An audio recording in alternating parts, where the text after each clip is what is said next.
Irmãos e irmãs, boa noite. Gostaria de convidá-los a abrir as suas Bíblias em 1 Pedro.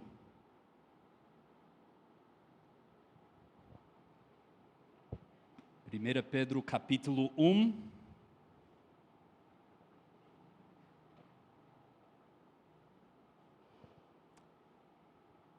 E vamos ler a partir do versículo 1 até o versículo 9, que diz: Pedro, apóstolo de Jesus Cristo, aos eleitos de Deus, peregrinos dispersos no Ponto, na Galácia, na Capadócia, na província da Ásia e na Bitínia, escolhidos de acordo com o pré-conhecimento de Deus Pai, pela obra santificadora do Espírito, para a obediência a Jesus Cristo e a aspersão do seu sangue.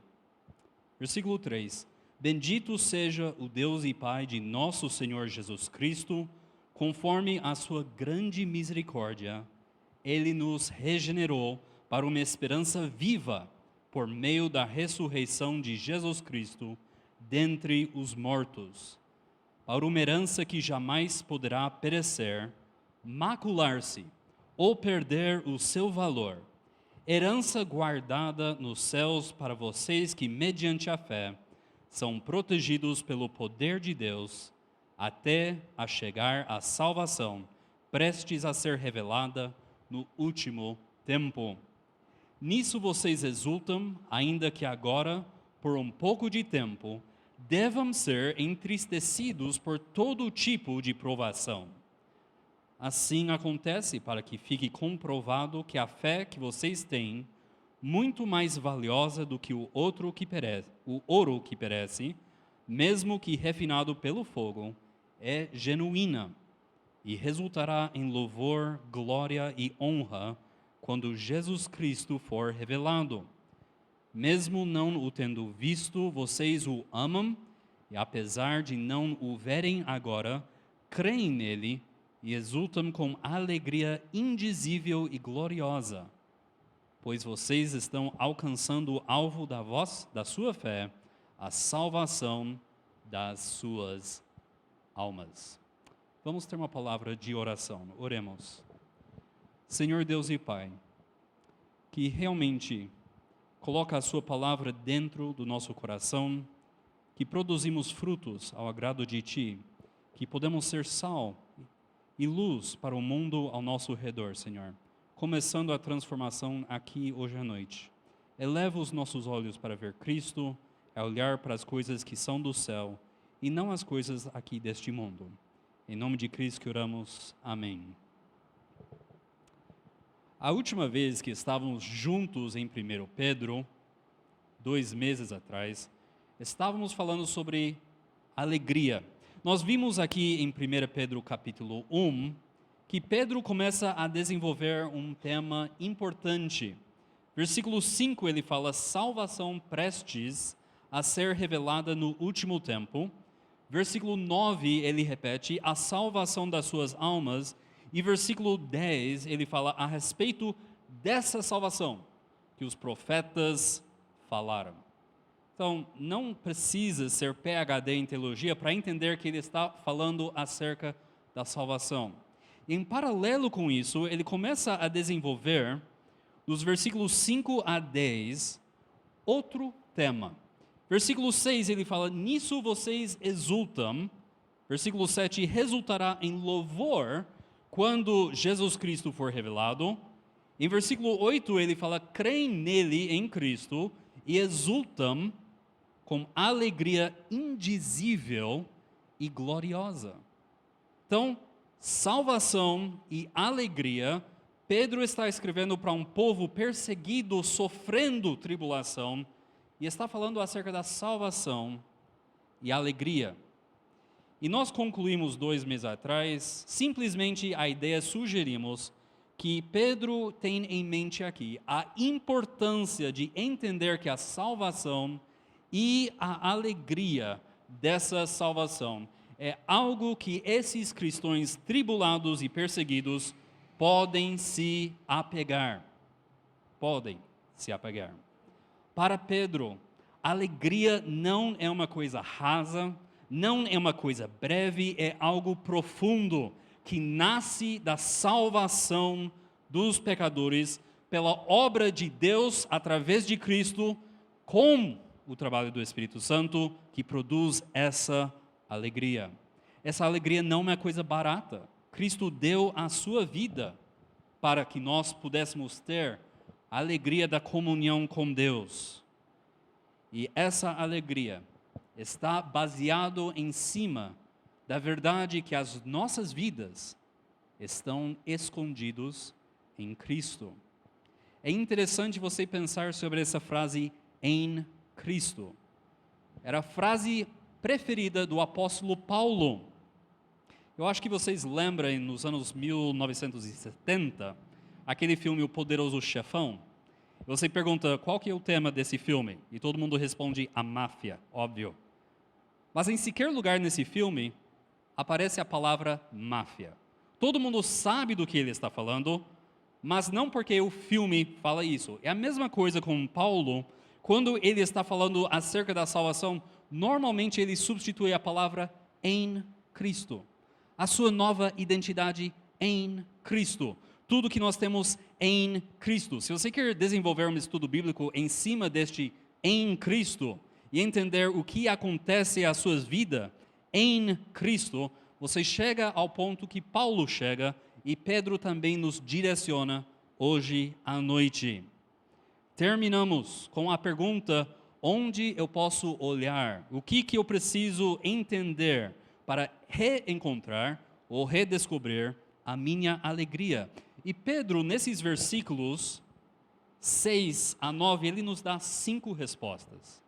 5 respostas. Ele fala primeiro, a fonte da sua alegria é por causa da sua herança guardada, em versículo 6.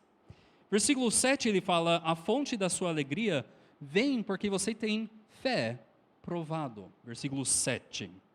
Em versículo 7 também ele fala, olha, mas tudo isso nós temos a promessa da honra e glória. Versículo 7, a fé que vocês têm é genuína e resultará em louvor, glória e honra quando Jesus Cristo for revelado. Também ele fala em versículo 8, ele desenvolve para nós que a comunhão com Cristo, em versículo 8, mesmo não o tendo visto, vocês o amam. Apesar de não o verem agora, creem nele e exulta com alegria indivisível e gloriosa. E no final, ele termina em versículo 9 falando que a fonte da alegria vem da nossa liberdade, não dos nossos problemas, mas dos nossos pecados. Em versículo 9 ele fala, pois vocês estão alcançando o alvo da sua fé, a salvação prestes a ser revelada. Nossa intenção hoje à noite é olhar esse versículo 6. A herança guardada. A herança guardada. Nota que Pedro, em versículo 6, ele fala, nessa herança guardada, nisso vocês exultam. A palavra exultar que Pedro usa é muito expressivo no grego. Pedro usa 3 vezes. Paulo usa 0 vezes, mas Jesus Cristo usa uma única vez em Mateus 5,12, também falando de tribulação e perseguição. Cristo fala, alegrem-se e regozijem-se, porque grande é a sua recompensa nos céus, pois da mesma forma perseguiram os profetas que viveram antes de vocês. Quer dizer, seja cheio de alegria, profundo, não uma coisa circunstancial. Pedro nunca usa essa alegria para falar de algum relacionamento humano. Ele sempre usa para falar do relacionamento que nós temos com Deus. É sempre usado para alegria espiritual, não alegria terrena. E a ideia é de essa alegria contínua. Alegria contínua, exuberância contínua, felicidade contínua. E Pedro ele fala aqui em versículo 6, nisso vocês exultam. Nisso o que? Olha em versículos 3 a 5, ele fala, bendito seja o Deus e Pai de nosso Senhor Jesus Cristo, conforme a sua grande misericórdia, ele nos regenerou para uma esperança viva por meio da ressurreição de Jesus Cristo dentre os mortos, para uma herança que jamais poderá perecer, macular-se ou perder o seu valor, herança guardada nos céus. E Pedro ele fala, nisso exultam. A gente falou sobre isso quando estudamos versículos 3 a 5. Essa grande herança que nós temos, aquela grande promessa que nós temos em Jesus Cristo, de um céu, comunhão com Deus, com os outros santos do Velho Testamento, do Novo Testamento. Nós temos tudo isso, é a nossa grande herança. Deus, em sua grande misericórdia, nos regenerou para essa esperança, por meio de Jesus Cristo. E Pedro fala, nisso vocês exultam, versículo 6. As circunstâncias ao seu redor, tem algumas pessoas alegres hoje à noite, algumas pessoas tristes hoje à noite, por quem foi eleito. Circunstância nunca dura. E tem também as coisas materiais, elas apodrecem, eles desgastam. Essas coisas nunca duram mesmo. Até o nosso corpo físico desgasta. Então, onde Pedro fala que vamos achar alegria? Versículo 6. Dessa herança protegida no céu. A promessa que Deus nos dá enquanto nós estamos em toda essa instabilidade terrena, Deus nos dá uma firme promessa. E fala, olha, tem a sua herança guardada no céu, e eu estou guardando você para a sua herança. Nunca há de perecer, nunca há de macular-se, nunca há de diminuir. Então, tira os seus olhos desse mundo. Paulo fala isso em Colossenses capítulo 3, versículo 2. Paulo fala a mesma coisa. Mantenha o pensamento nas coisas do alto e não nas coisas terrenas. Coloca a sua esperança naquilo que está guardado para você.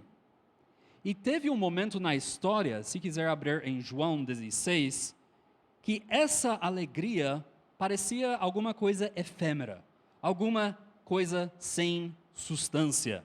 Em João 16, versículo 19 a 20, Cristo está falando acerca da tristeza, da perseguição. João 16, 19 a 20.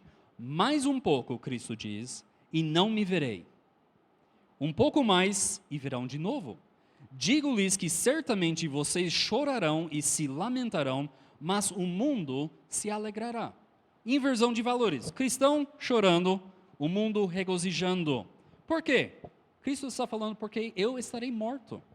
Eu estarei na tumba, no sepulcro, por 3 dias. Eu irei embora e vocês vão chorar. E o mundo vai regozijar como se houve uma grande vitória. Mas, em versículo 20 a 22, vocês se entristecerão, mas a tristeza de vocês se transformará em alegria. A mulher que está dando à luz sente dores, porque chegou a sua hora.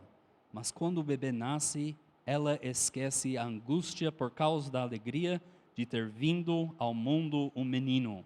Assim acontece com vocês. Agora é hora de tristeza para vocês, mas eu os verei outra vez, e vocês se alegrarão, e ninguém lhe tirará essa alegria. A hora que Cristo foi enterrado, foi uma hora de tristeza.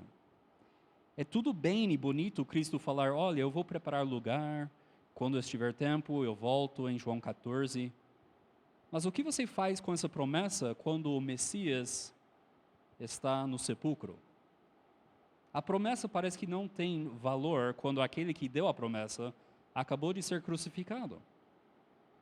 E os discípulos sentiram essa elusividade da alegria. Eles falaram, nossa, mas a nossa grande herança está aí. É isso que Jesus está falando. Vocês chorarão, vocês ficarão tristes, mas quando ele volta, o que acontece? Essa tristeza foi transformada em alegria. Ele aparece às mulheres, ele aparece a Pedro e João, ele aparece aos discípulos, indo a Emaús, ele aparece a mais 500, mostrando que, olha, a promessa foi ratificada. Aquele que deu a promessa venceu a única coisa que estava entre você e recebimento da promessa, que é a morte. Jesus Cristo concluiu a morte, ele conquistou a morte. E agora essa tristeza se torna em alegria. Mas mais do que isso, olha o que ele fala em João 16, João 14, desculpe. Ele está falando sobre a tristeza e a alegria. Em João 14, ele olha além da sua ressurreição e ele fala em versículo 26, mas o Conselheiro, o Espírito Santo, que o Pai enviará em meu nome, lhes ensinará todas as coisas e lhes fará lembrar tudo o que eu lhes disse. Nós vemos entre a ressurreição de Jesus Cristo e Atos capítulo 2, temos os discípulos um pouco perdidos, porque eles ainda não receberam aquele Espírito Santo residente no coração. E Jesus está olhando para isso e ele fala, olha, eu vou enviar meu Espírito, o Conselheiro, o Paracleto, no grego, que significa advogado, eu vou enviar ele para que te lembrar de todas as coisas e te ensinar todas as coisas. E o que o Espírito traz quando ele começa a trabalhar no coração do convertido? Amor, gozo, alegria, felicidade. Ele traz isso também. Então, quando a ressurreição aconteceu e depois o Espírito Santo veio, então a alegria dessa esperança que nós temos na volta de Cristo se estabelece. E Paulo nunca esqueceu disso. Olha comigo em Romanos capítulo 5. Romanos capítulo 5. Versículo 1 até o versículo 3. Paulo escreve talvez o maior e melhor resumo do Evangelho em Romanos capítulo 5. Ele fala, tendo sido, pois, justificados pela fé. O que é que Cristo traz? Temos paz com Deus, por nosso Senhor Jesus Cristo. Mas o que mais temos em Cristo? Por meio de quem obtivemos acesso pela fé a esta graça na qual estamos firmes. O que mais? E nos gloriamos ou regozijamos na esperança da glória de Deus. Em circunstâncias perfeitas? Não só isso, mas também nos gloriamos nas tribulações. Quando eu falo que Pedro não é original, ele está repetindo o que Jesus falou e ele também está repetindo o que Paulo escreve aqui em Romanos 5. Romanos 12, versículo 12, Paulo diz ainda, alegrem-se na esperança. Por que Paulo fala isso?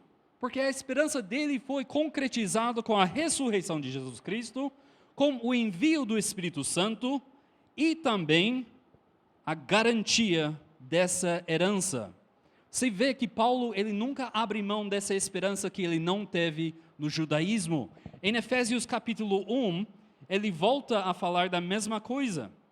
Efésios 1, versículo 12, nota, a fim de que nós, os que primeiro esperamos em Cristo, sejamos para o louvor da sua glória. Esperança, louvor, juntinhos. 13 e 14. Quando vocês ouviram e creram na palavra da verdade, o evangelho que os salvou, vocês foram selados com o Espírito Santo da promessa. Escuta, que é a garantia da nossa herança. Tudo pesa em cima dessa palavra selados com o Espírito Santo. No grego é arabon. Quando você se propôs a casar com a pessoa maravilhosinha com quem você casou, você falou, casa comigo? E ela falou, sim, depois de muita luta e depois de deixar ela guardada por uns 2 dias, sem dar comida, claro que vai falar sim. E você dá para ela aquela aliança de casamento. Tem um noivado. Essa aliança de noivado é a promessa que a cerimônia vai acontecer, que a instituição vai acontecer. E a palavra arabon, selado como o Espírito Santo, justamente significa anel de noivado.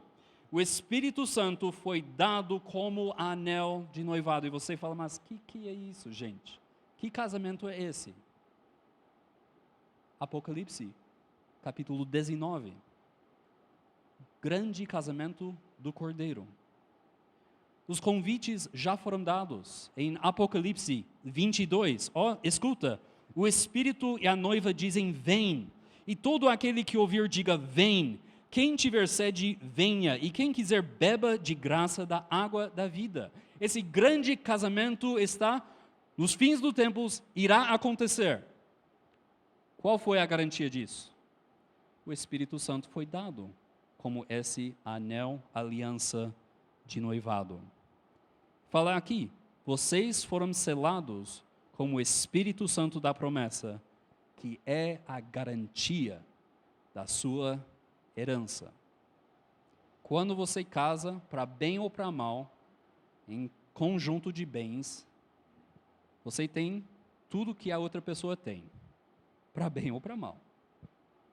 E nós seremos casados com Jesus Cristo. A herança é totalmente dele. Temos nada a oferecer, mas Deus nos dá tudo em Cristo e ainda sela essa promessa com a vinda do Espírito Santo. Você pode sim regozijar nessa herança gloriosa. As coisas estão se aprontando para esse momento. Deus está trabalhando para isso. E a igreja também. É guardado para você e você também é guardado para essa herança. Nada pode roubar essa alegria, porque é fundamentado em fato histórico, a ressurreição. Nada pode roubar essa alegria sua, porque é construído em cima da experiência presente de ter o Espírito Santo, trazendo à memória tudo que Deus nos ensinou pela sua palavra. Essa alegria é por causa de uma herança protegida, como Pedro diz. Mas se você voltar em 1 Pedro, capítulo 1, você vê um grande problema. 1 Pedro, capítulo 1, versículo 6, ele fala, nisso exultai, nessa herança protegida. Nós vivemos em uma sociedade que é muito contra promessas futuras. Queremos tudo agora. Tenho cartão de crédito para que eu possa comprar coisas que eu não poderia comprar agora. Eu posso viajar, mesmo não tendo dinheiro agora, porque temos esse cartão de crédito. Temos uma sociedade inteiramente dado àquela coisa de agora. Então é difícil falar, olha, tem uma herança guardada. Eles só querem saber o que é que Deus vai me dar agora. E nós temos, muitas vezes, aquelas músicas bem antigas que falavam sobre o céu. E hoje a gente não canta mais. Porque as nossas músicas são muito mais ligadas à nossa experiência presente, coisas que Deus é, que não é ruim. Mas de pouco em pouco, nos últimos 30, 40, 50 anos, a questão do céu tem se ido embora, junto com a crescente sociedade que está procurando diversão, alegria, promessas para o agora. Só para você ter ideia, a Bíblia fala acerca do céu 550 vezes. 550 vezes.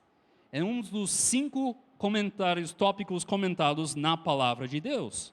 Mas nós raramente escutamos pregação acerca do céu. Por que isso? Porque nós não queremos saber de algo reservado para nós. Queremos saber do agora. Nós e a sociedade estamos andando de mãos dadas. Quando Paulo fala em Colossenses 3:2, mantenha o pensamento nas coisas do alto e não nas coisas terrenas, ele está falando contra essa sociedade, contra essa realidade em que nós, aqui dentro também, estamos vivendo. Ele fala, essas coisas terrenas não duram. Eleva os seus olhos para alguma coisa que está guardado para você no céu. Mateus 6, 19 a 20, Cristo diz: não acumulem para vocês tesouros na terra, onde a traça e a ferrugem destroem, e onde os ladrões arrombam e furtam, mas acumulem para vocês tesouros nos céus, onde a traça e a ferrugem não destroem, e onde os ladrões não arrombam nem furtam. E nós não levamos isso a sério. Se a terceira igreja queria encher púlpito, encher cofrinho, teria que mudar a mensagem, trocar Jesus Cristo e o céu por uma mensagem que garantisse que vocês hoje vão receber riqueza, saúde e alegria. Tem pessoas ganhando muito mais que essa igreja, porque eles estão investindo contra a palavra de Jesus Cristo, falando: olha, não acumula coisas aqui na terra, acumula tesouros no céu. Eles falam: não é assim, gente. Cristo prometeu coisas agora. E embora que essas pessoas ficam doentes, tudo mais perde, mais tarde são mostrados para ser os hipócritas que eles são, normalmente as igrejas não têm o céu na frente dos seus pensamentos. E como resultado nós vemos a igreja se tornando assim egoístas, autocentrados, autoanalíticos e fracos. Mas é de surpreender? Claro que não. Primeiro Pedro, ele fala com isso. Esses leitores de 1 Pedro estavam perdendo tudo. Estavam perdendo absolutamente tudo. E Pedro ele entra e fala: olha, todas essas coisas que está perdendo, é para perder mesmo. Não vai durar. Se você vai regozijar em alguma coisa, precisa ser alguma coisa fora daqui. Alguma coisa que estamos esperando, uma herança guardada no céu. Mas para eles, por que isso era tão precioso? Deixa eu te explicar. Mateus 6, versículo 9. Pai nosso que estás onde? Nos céus. O que tem de tão especial sobre o céu? Nosso Pai está lá. O fonte de tudo para nós, Ele mora lá. Hebreus 9, 24. Cristo não entrou em santuário feito por homens, uma simples representação da verdadeira. Ele entrou nos céus para agora se apresentar diante de Deus em nosso favor. Deus está lá, Cristo está lá. Hebreus 12, versículo 23. A igreja dos primogênitos, cujos nomes estão escritos nos céus, vocês chegaram a Deus, juiz de todos os homens, aos espíritos dos justos aperfeiçoados. Onde que todos os santos do Antigo Testamento estão? Onde que todos os santos do Novo Testamento estão? Onde que estão os nossos irmãos e irmãs que morreram na fé? Lá, não aqui, lá. Deus, Cristo, irmãos e irmãs. Lucas 10, 20. Contudo, alegrem-se, não porque os espíritos se submetem a vocês, mas porque os seus nomes estão escritos nos céus. O que isso significa, ter o seu nome escrito no céu? Significa que você é cidadão de lá, que você pertence àquele lugar, você não pertence aqui mais. Nós vemos Paulo resumindo toda essa teologia, falando em Filipenses 3:20, a nossa cidadania, porém, está nos céus. E Pedro, claro, ele fala nossa herança, que jamais poderá perecer, macular-se ou perder o seu valor, guardada nos céus. Deus, Cristo, nossos ancestrais na fé, nossa cidadania, nossa riqueza, herança, propriedade que nós temos lá. Mateus 5:12, Cristo fala, a sua recompensa está lá. Em Efésios 6:9, o seu mestre está lá. Mateus 6:19 a 21, a única tesouro que vai durar para sempre está lá, não está aqui. Ou seja, o céu é o seu lar. Você é um peregrino, um forasteiro, um estrangeiro aqui nesse mundo, aqui hoje à noite. Você não pertence aqui. Você simplesmente está de passagem nessa planeta. Cada vez que alguém nos encontra, eles encontram alguém que é de fora, um ser alienígena. Tem algumas pessoas que parecem, mas na realidade nós todos somos. Nós chegamos aqui, mas o nosso lugar é de outro lugar. Tudo que nós amamos, lá. Tudo que é valoroso, lá. E tudo que é eterno, lá. Não aqui. Por isso, Pedro, ele não pede que você se, anima. Trabalhar as suas emoções para falar, nossa, eu tenho tudo isso lá, eu posso ser miserável aqui, está tudo bem. Não. Ele não nega a dificuldade, ele não nega as tribulações. Ele fala para você, olha, é de se esperar. Olha em versículo 6. Nisso vocês exultam, ainda que agora, por um pouco de tempo, devam ser entristecidos por todo tipo de provação.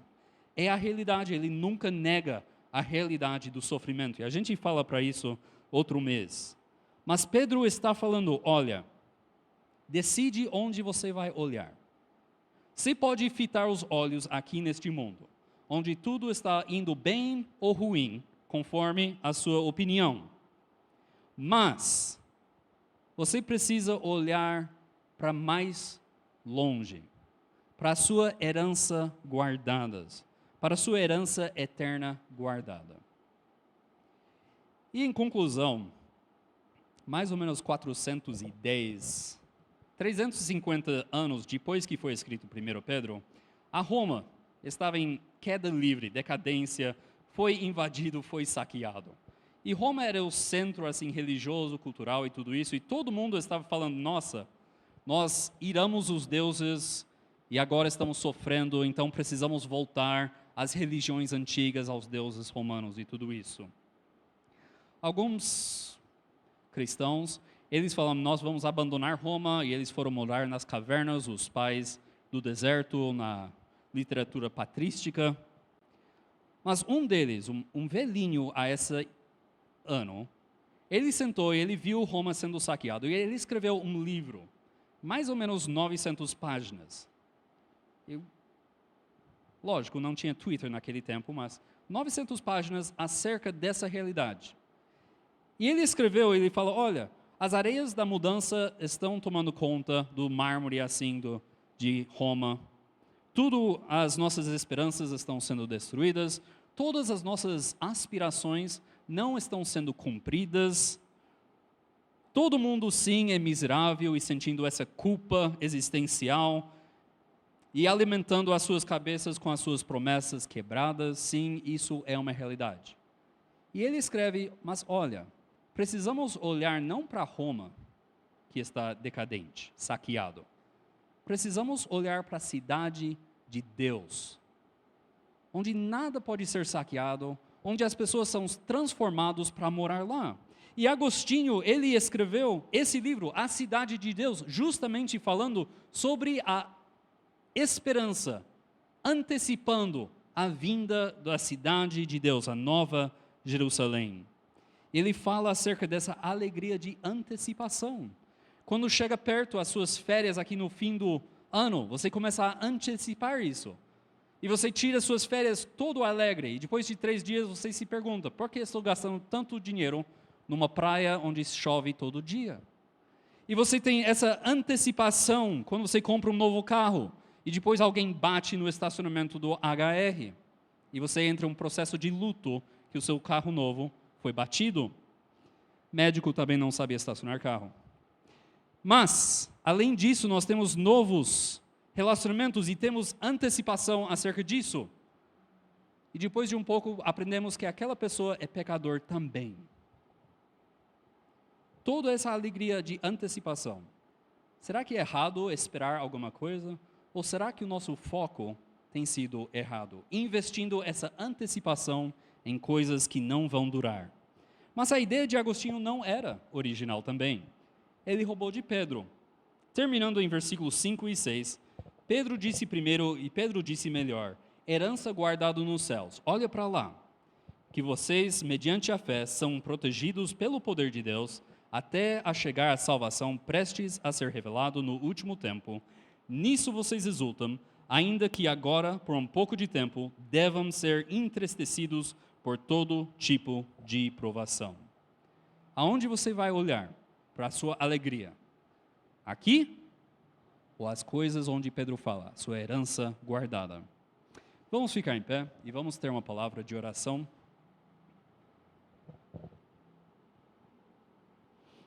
Oremos. Senhor Deus e Pai, nós pedimos para aqueles que ainda não conhecem a Ti, que eles venham a conhecer ao Senhor, a Seu Filho, a tudo que o Senhor tem prometido por nós, na Sua palavra nos tem prometido. Pedimos, Senhor, que seja realidade aquilo que o Senhor fala nas nossas vidas, que nós colocamos os nossos olhos em Ti, que nós colocamos as nossas esperanças nas coisas eternas. Que nós recebemos o trabalho da salvação pela ressurreição e morte de Jesus Cristo. Pedimos, Senhor, que também recebemos o perdão dos nossos pecados. Em nome de Cristo que oramos. Amém.